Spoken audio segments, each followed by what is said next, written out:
Hi everyone, welcome to my YouTube channel. ಇನ್ನು ಯಾರೆಲ್ಲ subscribe ಆಗಿಲ್ಲ ಸಬ್ಸ್ಕ್ರೈಬ್ ಆಗಿ. ಈ ಒಂದು ವಿಡಿಯೋದಲ್ಲಿ ನಾವು ಎಲೆಕ್ಟ್ರಿಸಿಟಿ ಚಾಪ್ಟರ್ಗೆ ಸಂಬಂಧಪಟ್ಟಂತಹ ಪ್ರಾಬ್ಲಮ್ಸ್ಗಳನ್ನು ಸಾಲ್ವ್ ಮಾಡ್ತಾ ಹೋಗೋಣ. ಸೊ ನಾನು ಲಾಸ್ಟ್ ವಿಡಿಯೋದಲ್ಲಿ ನಿಮಗೆ ಏನೆಲ್ಲ ಸೂತ್ರಗಳನ್ನು ಫಾರ್ಮುಲಾಗಳನ್ನು ಜ್ಞಾಪಕ ಇಟ್ಕೋಬೇಕು, ಏನೆಲ್ಲ SI ಯೂನಿಟ್ಗಳನ್ನು ಜ್ಞಾಪಕ ಇಟ್ಕೋಬೇಕು, ಈ ಚಾಪ್ಟರ್ಗೆ ಸಂಬಂಧಪಟ್ಟಂಥದ್ದನ್ನು ನೀವು ಆಲ್ರೆಡಿ ನೋಡಿದ್ದೀರಾ ಅಂತ ಅಂದ್ಕೊಂಡಿದ್ದೀನಿ. ಆ ವಿಡಿಯೋ ನೋಡಿದ್ರೆ ಈ ಪ್ರಾಬ್ಲಮ್ಗಳನ್ನು ಮಾಡೋದು ತುಂಬ ಸುಲಭ ಆಗುತ್ತೆ. So watch first that video and next you can solve these problem. You will get the confidence. ನಿಮಗೆ ಖಂಡಿತ ಕಾನ್ಫಿಡೆನ್ಸ್ ಬರುತ್ತೆ. ಸೊ ಆ ವಿಡಿಯೋನ ನೋಡಿದ್ರೆ ಈ ವಿಡಿಯೋದಲ್ಲಿರುವ ಪ್ರಾಬ್ಲಮ್ಗಳನ್ನು ಸಾಲ್ವ್ ಮಾಡೋದಕ್ಕೆ 100% ನಿಮಗೆ ಕಾನ್ಫಿಡೆನ್ಸು ಬಂದೇ ಬರುತ್ತೆ. ಹಾಗಾದರೆ ಈ ವಿಡಿಯೋದ ಮೊದಲನೇ ಪ್ರಾಬ್ಲಮ್ನ ನೋಡೋದಾದರೆ, A current off 0.5 ampere is drawn by a filament of an electric bulb for 10 minutes. Find the amount of electric charge that flows through the circuit ಅಂತ ಇದೆ ಕ್ವಶನ್. ಈ ಕ್ವಶನ್ನಲ್ಲಿ ನಾವು ಮೊದಲನೇ ಕೆಲಸ ಏನು ಮಾಡಬೇಕಪ್ಪ ಅಂದರೆ, so you have to make a list of ಡೇಟಾನ ಲಿಸ್ಟ್ ಮಾಡಬೇಕು. ಡೇಟಾ ಲಿಸ್ಟ್ ಮಾಡಬೇಕಾದ್ರೆ ಏನು ಕೊಟ್ಟಿದ್ದಾನೆ, ಕರೆಂಟು 0.5 ಆಂಪಿಯರ್ ಅಂತ ಕೊಟ್ಟಿದ್ದಾನೆ. ಅದನ್ನು ಫಸ್ಟು ಲಿಸ್ಟ್ ಮಾಡೋಣ. ಕರೆಂಟನ್ನು ಐ ಇಂದ ಡಿನೋಟ್ ಮಾಡ್ತೀವಿ. I is equal to 0.5 ampere, ಅಥವಾ ಇದನ್ನು 0.5 ಅಂದರೂ ಒಂದೇ, 1/2 ಆಂಪಿಯರ್ ಅಂದರೂ ಒಂದೇ. 0.5 ಇಸ್ ನಥಿಂಗ್ ಬಟ್ 1/2 ಆಯಿತು. ಒಂದು ಇನ್ನೇನು ಕೊಟ್ಟಿದ್ದಾನೆ ಅವನು, drawn by A filament of N electric bulb for 10 minutes ಅಂತ ಕೊಟ್ಟಿದ್ದಾನೆ. 10 ಮಿನಿಟ್ಸ್ ಅಂತ ಕೊಟ್ಟಿದ್ದಾನೆ ಅಂದರೆ ಅದು ಟೈಮ್ ಆಗುತ್ತೆ. ಮಿನಿಟ್ಸ್ ಯಾವಾಗಲೂ ಟೈಮ್ ನಾವು ಹೇಳ್ತೀವಿ. ಇಲ್ಲಿ ನೋಡಿ, ಕರೆಂಟ್ಗೆ ನಾವು ಬರೆಯೋದಾದ್ರೆ ಆಂಪಿಯರ್ ಅಂತ SI ಯೂನಿಟ್ ಬರೆದು ಬಿಟ್ಟಿದ್ದೀವಿ. ಈಗ ನೆಕ್ಸ್ಟು ಟೈಮ್ಗೆ ಬರೋಣ. Time is equal to 10 minutes ಅಂತ ಕೊಟ್ಟಿದ್ದಾನೆ. ನಮ್ಗೆ ಆಲ್ರೆಡಿ ಗೊತ್ತಿದೆ unit of SI unit of time ಏನಿದೆ ನೋಡಿ, it is second.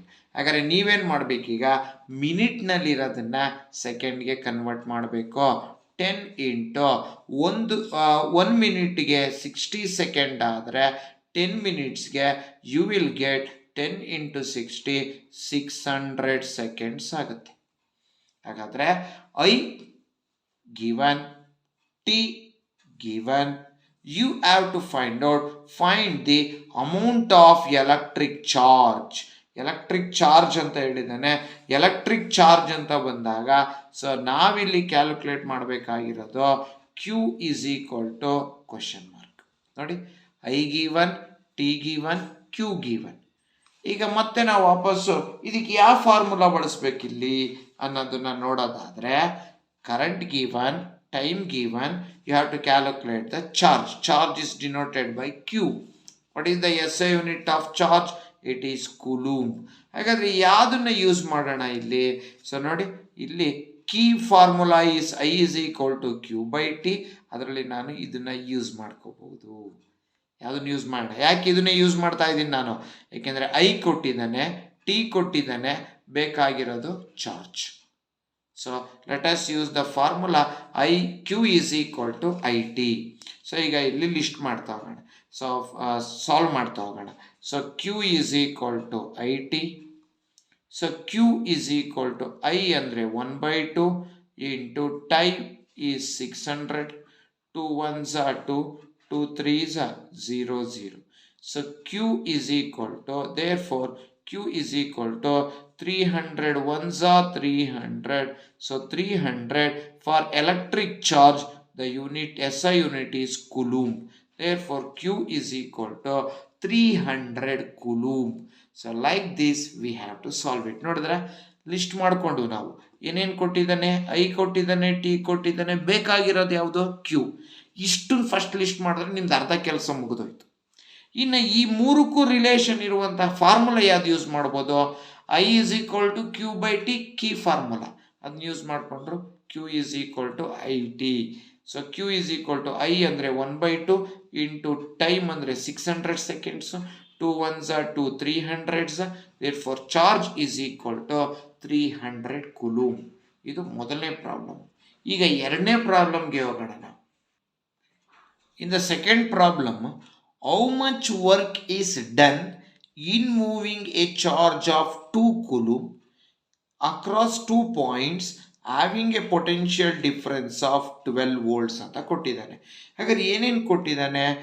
Moving a charge of 2 coulomb ಅಂದರೆ ಚಾರ್ಜ್ ಕೊಟ್ಟಿದ್ದಾನೆ.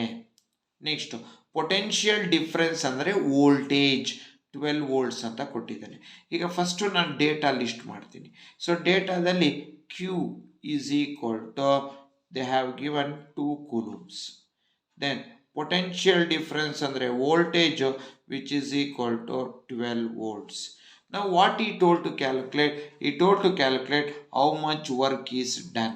So how much work is done ಅಂದರೆ so work done, that is W is equal to question mark. So ಈಗ ವಾಪಸ್ಸು ನಾವು so ಫಾರ್ಮುಲಾಸ್ಗೆ list ನೋಡ್ತಾ ಹೋಗೋಣ. ಸೊ ಇಲ್ಲೇನೇನು ಕೊಟ್ಟಿದ್ದಾನೆ ಕ್ವಶನ್ನ ಪ್ರಕಾರ?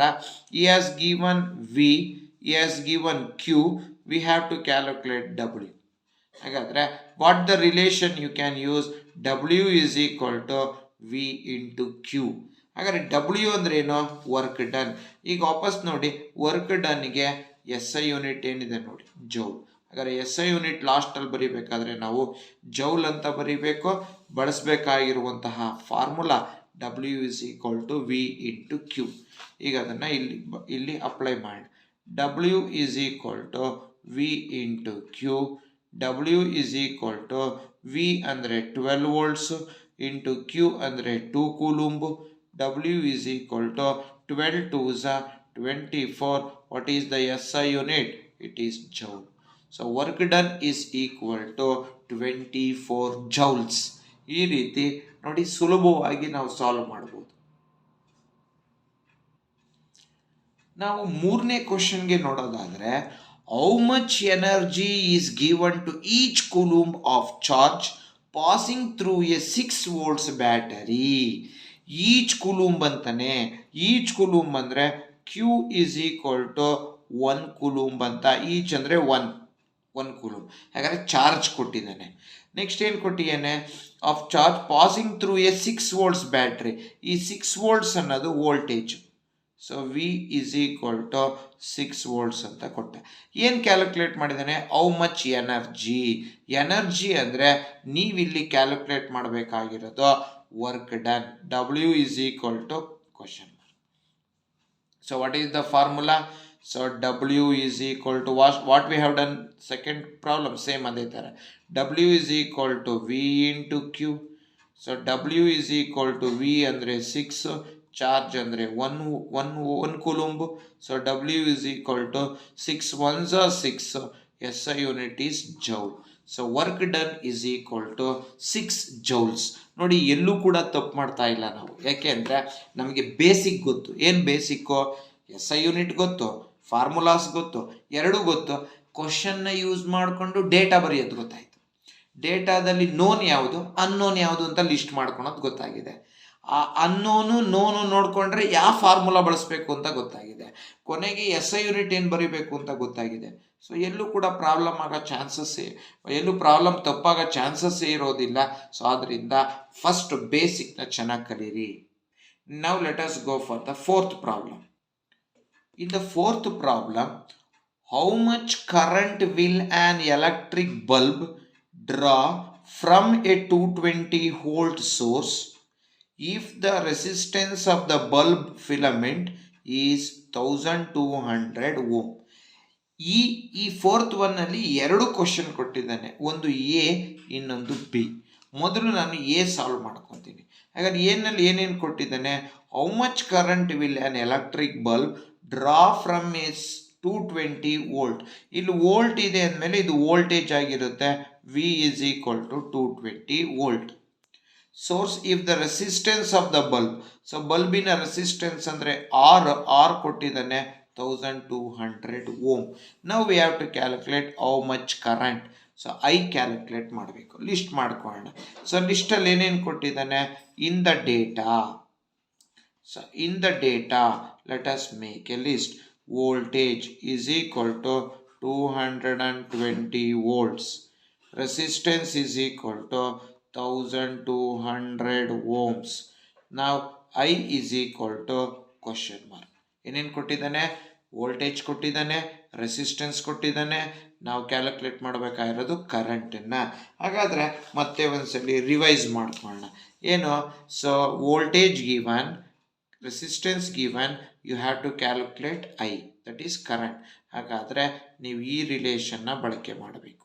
What is our relation? I is equal to V by R. So this is the relation you have to use here. So let us write the relation now. I is equal to V by R. I is equal to V is 220 divided by R is 1200. So 1010 it will get cancelled. Then remaining is 2 11s, 2 60s. So what is the remaining? I is equal to 11 divided by 60. So 11 should be divided by 60. If you divide 11 by 60, therefore current that flows through the bulb is 11 by 60 is equal to 0.18 ampere. So what is the SI unit of current? It is ampere. Therefore the current that flows through the bulb is 0.18 ampere. So this is the answer for A question. Now let us move for the B question. What is B question?